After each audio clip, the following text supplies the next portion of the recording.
President Putin just did something nobody saw coming.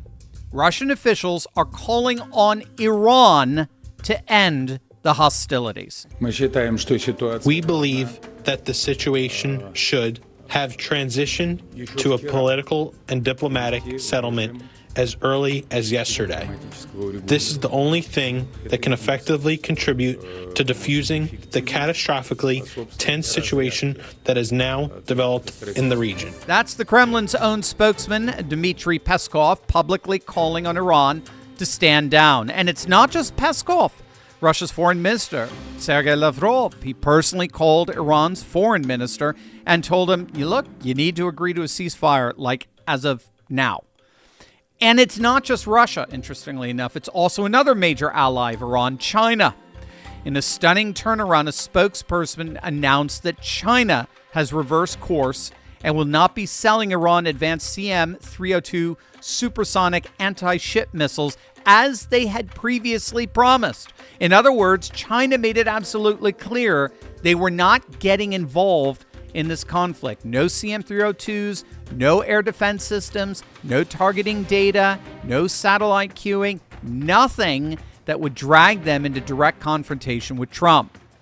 But the major disappointment, indeed betrayal for Iran, is definitely Russia. We have to understand that over the years, what appeared to be a very powerful alliance formed between the Iranian regime and the Russian Federation. So if we go back to the pivotal year of 1979, prior to that, Iran was led by a pro-American monarchy, right? The Shah, the Pahlavi dynasty. And in the decade leading up to that year, Iranian relations with other pro-American Middle Eastern power, Saudi Arabia in particular, were highly cooperative and friendly, Israel as well. But all that changed when the exiled religious leader Ayatollah Khomeini returned to Iran as the leader of a powerful and ultimately successful Islamic revolution.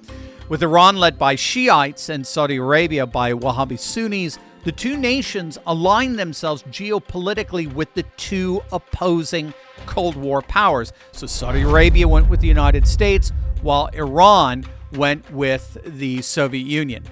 After the fall of communism in 1991, Russian and Iranian relations actually grew closer.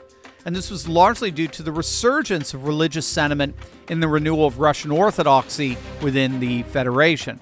Now, this alliance grew even stronger with the eruption of civil war inside of Syria in 2011. Both Russia and Iran were concerned that the Syrian civil war would end up resulting in a pro-Western, pro-NATO regime in Syria, which it ultimately did, but they were nevertheless both determined to stop that.